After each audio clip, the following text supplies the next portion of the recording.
You guys want to know about risk management? Bit of detail? Okay, so it's probably worth a little bit of whiteboard here.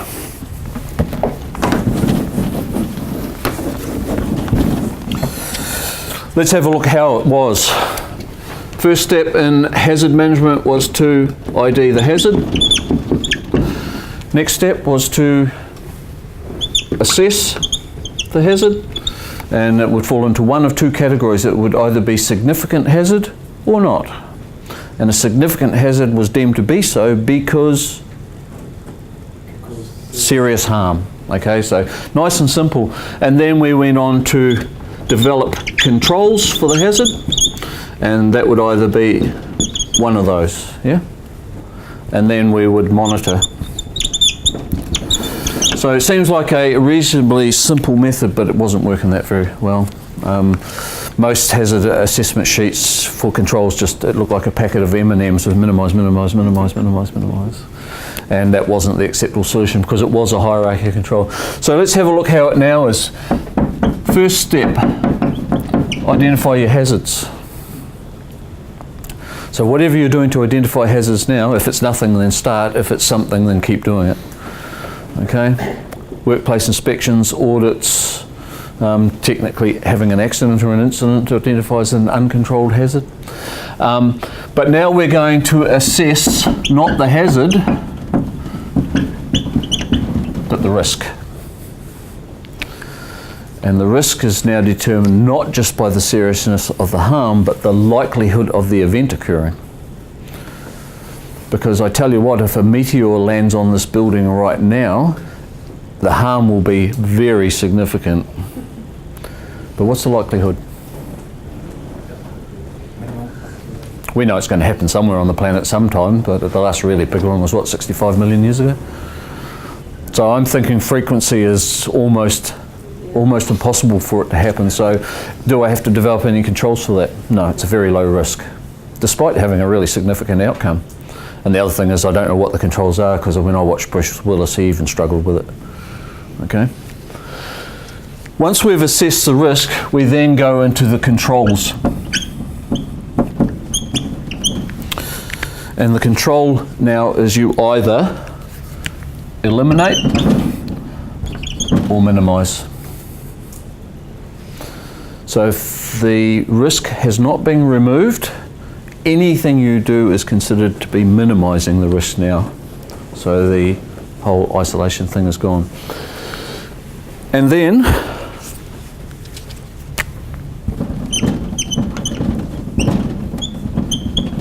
reassess the risk. So what is the risk rating? Likelihood times severity, which is where your little graph and chart will come in. So if you've given it a score of 25 on a 5x5 chart, that's going to be a critical risk.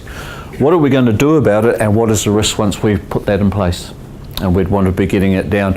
Is there any no risk activity if you haven't eliminated? Do we ever get to a point of no risk? No. Okay, so here's the phrase that we need to take on board now. We get to a point of acceptable risk. An acceptable risk is when it's very unlikely that anyone will be severely harmed. And it will be different for different situations. There'll be some situations where we accept a moderate risk. I'm going to suggest we're never going to accept a high or critical risk. And there'll be other situations where we started at a moderate risk, but we've decided we can reduce it to a low risk. Sound fair? Who makes that decision? You do. In consultation with your workers who have the expertise behind it, apparently. Okay? And then the last step, monitor. Okay?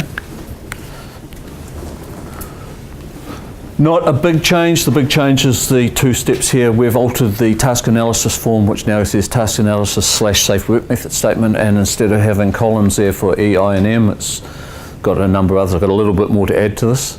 It has two columns now for risk assessment: initial assessment, residual risk assessment. Okay. Right, so we've covered that bit there. That's what one of these charts would look like. That's been pretty common in New Zealand for a long while, particularly companies that have an offshore base, and you'd go along looking at likelihood. I've actually seen these in 3 dimensions where frequency of exposure is brought in. God bless the petrochemical industry. Okay, so 10 by 10 by 10. If it's got 1,000, the rig is blowing up. Now, for particular risk, minimise breaks down into this. So there is a hierarchy control for particular risk. So working at height. Lone and remote workers, working in places where you can be engulfed by solid objects but free flowing, so we're talking confined space here, yeah.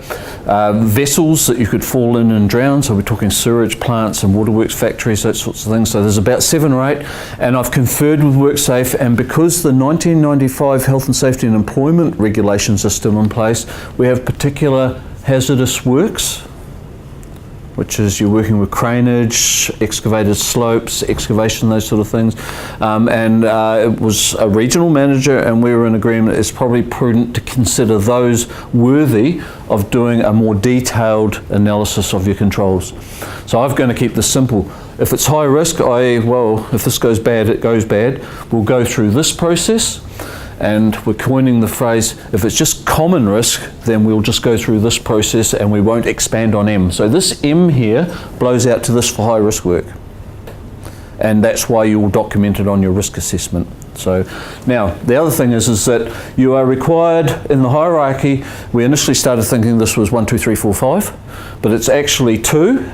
You can use any of these or a combination of them and support it with these.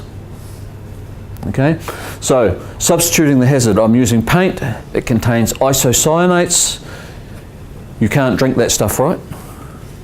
It'll poison you. Okay, so we're going to substitute it with a product that does not contain isocyanates. Is that new product risk-free? No, because we already determined there'll be other things. So we're still not going to drink this product? But if we do, it probably won't kill us like the first one did. So by substitution, we've found a safer alternative. Isolate the hazard, so putting up fences and barriers, so that's where that now fits in. Engineering controls, setting up a safety system on a roof to connect a harness to so I can't reach the edge. I engineer the control so I can't get to the edge. Okay. Once I've selected everything I can from there, the residual risk can be taken over with administrative controls, which is safe work practices. Example from my own work history, had to go and build some scaffolds once in the Takapau freezing works, in the freezers, minus 26. Pretty cold, yeah? Okay, so we had the protective gear, but what we did is we arranged our work practices, we'd do 30 minutes in and an hour out. So thereby we never got cold enough to be in the danger zone of hypothermia. Okay, so it's just arranging the work practices. The further down here, the more supervision you need, obviously, because it's always tempting to go, just stay on another 10 minutes, yeah? Okay, so we make sure we've got people overseeing it. And then last, any other residual risk can be supported with PPE. So high risk work, M is a much bigger deal. Low risk work, M is just choose a control.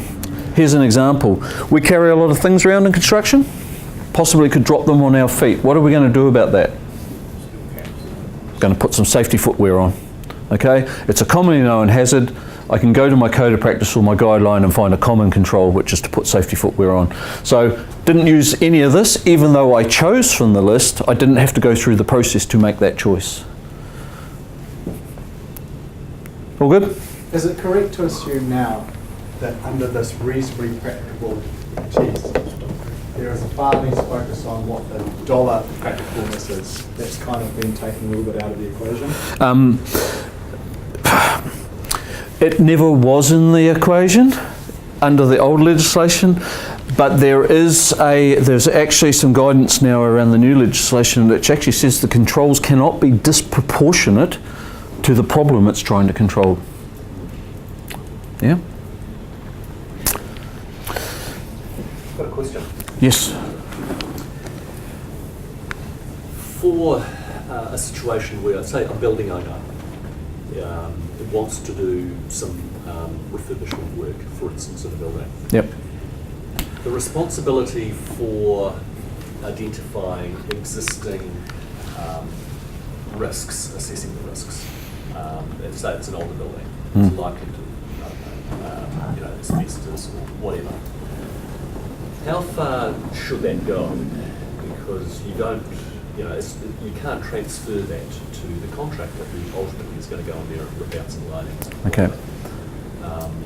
How far should the responsibility go to the PCBU for the building owner? Okay, so this is a commercial building. Yeah. So our building here, Yep. we're bringing in contractors, okay? Because this is a good example because we're bringing in contractors to do some flashing on our roof, okay? I reckon as a contractor you've got balls to apply for a job with SiteSafe, yeah? Okay, so what's our responsibility? I've asked them to give me a site-specific safety plan to determine, so I can have a look at it and determine, does this look pretty reasonably safe? And they basically got to go up a ladder, go up, fix a flashing. It's behind a parapet wall, it's miles from any of the fall edges. So I'm pretty comfortable with the plan they've come up with. I've seen their training and their competency. I'm pretty comfortable with that. We've acknowledged that they won't be going up in the weather if it's bad. So the job was scheduled for Wednesday, then Thursday. I think what he's asking is what's your responsibility? This is my responsibility. This is what I'm telling you. I've tell him what happens in the building. No, yep, and what I've informed them is, we talked about things like parking, because you might have noticed our car park's pretty heavily used. So we're putting aside a car park for them so they don't have to cart their gear all down the road. I've told them that they must I'm making sure they tie their ladder off and where they tie it off, because we've already identified the safe access point. I've identified that there are clear light sections above our, the old fibre light sections above our warehouse, that they're out of bounds. I actually want a bump rail put up so that they don't need to go there, but this is to stop that just straying off course that people do. So what happens in the real life situation where you don't have good documentation for either existing services in a building, particularly in-ground services and things like that, and the work that you're likely to undertake is bound to actually uncover something. Yep. A live service, for instance. Yep. So you'll bring. How far do you go? Till you're reasonably comfortable. Right. Just identify the. Because that's what I'm hearing here is there's underground services. So one of the questions you're going to ask your contractor is, have you done or do you intend to do a service location? Yep. I guess the question is, how much can you actually transfer to the contractor?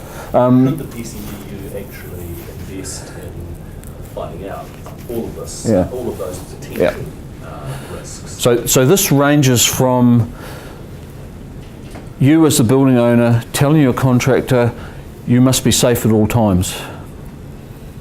Okay? In fact, it's getting a written statement, I swear I will be safe at all times, getting it all signed. That is not worth the piece of paper it's written on. Okay, so it's somewhere beyond that, to the point where people come into SiteSafe. We obviously have a whole lot of safety professionals here who are also ex-tradesmen, and so they sort of get told a lot of what to do. The test for this from WorkSafe's perspective is they look at it, what should you reasonably have known? So you've got awareness that there are underground services, but you're not an electrician. So you can require and get confirmation that those services have been located, and if they need to go near them, what are you doing to ensure that they don't harm people? And they might tell you, well, we're going to have it cut off or isolated, or we've got a safe distance zone that we're working, or we're hydro piling around, so that's excavating with water, which, believe it or not, with electricity actually works because you can't put a sharp bar through it. So you'll look at that. You're not an electrical expert, but you can pretty soon form an opinion. This looks okay to me. I think they know what they're talking about. Will you ever be 100% comfortable?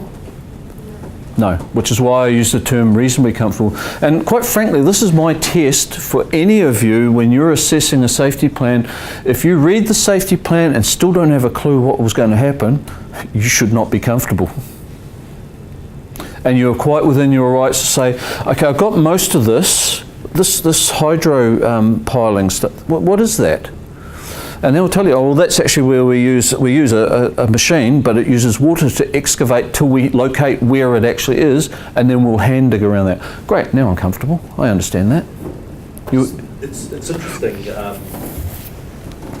I was working with a government department, and this was about a month ago, so it was post 4th of April. And their concept was they are transferring all of the risks, because they own a large number of buildings, and they were transferring all that risk to a series of consultants and contractors and everyone else apart from themselves. So anything they didn't know about the building wasn't their issue. Quickie on that. I'll just rephrase it. They thought they were transferring the risk. You can't contract You out. can't contract out. That's my Yeah. understanding too. Yeah, no, and it's very specific now. With this whole PCBU model, there's no transferring of anything. Does that transfer to residences, homeowners? I was waiting for this to come up. Okay, so no change. Under the old legislation principles, if you are the occupant, and that's a very important word, not the owner, although you probably will be, but the occupant of a residential dwelling, you had no responsibilities as a principal under the old legislation. Now that principals are PCBUs, the same test applies. For occupants of residential buildings, you are not a PCBU. So the contractor that comes in is the level 1 PCBU. And the reason I make it very clear that it's the occupant and not the owner is, how many of you have a rental property somewhere? PCBU. You do have responsibilities. You don't occupy that building. Okay, so if you call the electrician into your rental property, you want to get comfortable that they're going to do the job safely and not affect your tenants. That doesn't have to be war and peace. I really like the word, if you feel comfortable, you're probably on the money here, and if you've got some basic records that can prove why you're comfortable, you're good. If you're a landlord, you do need to. Landlords need to, because they're PCBUs. It's a business, an undertaking. A rental property. I'm sorry guys, we've just gone 10 o'clock, but I'm quite happy to keep going if you guys are. I see there's a few people obviously made appointments elsewhere, but we good? Have we covered, we good on everything here? This is probably the biggest single change apart from officers with this new legislation.